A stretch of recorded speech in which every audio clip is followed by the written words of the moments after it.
تیرهای غیب الهی، حالا با بردهایی بیش از 1000 کیلومتر. برای همین دهها پایگاه در سراسر ایران، هر کجایی که میتواند باشد، مثل این شکل گرفته.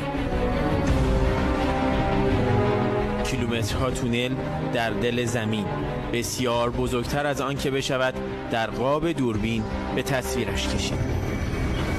فقط این پایگاه محل نگهداری صدها تیر موشک کروز دریایی از بردهای 100 تا بیش از 1000 کیلومتر است.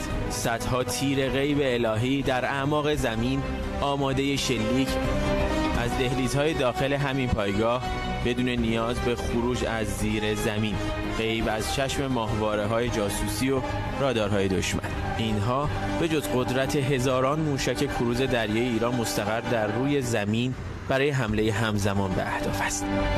این موشک قدر 380 تایپ ال هست. یکی از این موشک‌ها حالا رونمایی می‌شود. ساخت نیروی دریایی سپاس بالای 1000 کیلومتر برد داره، یه قابلیت‌های ضد جمینگ داره. یعنی با جمینگ نمیتونن منحرفش کنن؟ نمیشه این کار کرد. از طرفی قدر 380 توانایی هدایت هوشمند تا لحظه اصابت به هدف را دارد. یعنی خود موشک تصمیم می‌گیرد از چه مسیری و با چه ارتفاعی و از چه سمتی به هدف حمله کند.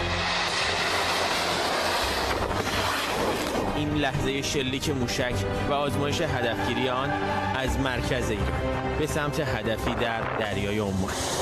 فرمانده نیروی دریایی سپاه میگوید اگر تهدیدی علیه ایران شکل بگیرد، این نیرو قادر است آنها را در دریای عمان و حتی میانه اقیانوس هند با اتکا به نیروی انسانی متخصص و موشک‌های کروز دریایی جدید خود از ده‌ها پایگاه زیرزمینی موشکی نابود کند. یونس شادلو، خبرنگار اعزامی خبرگزاری صدا و سیما.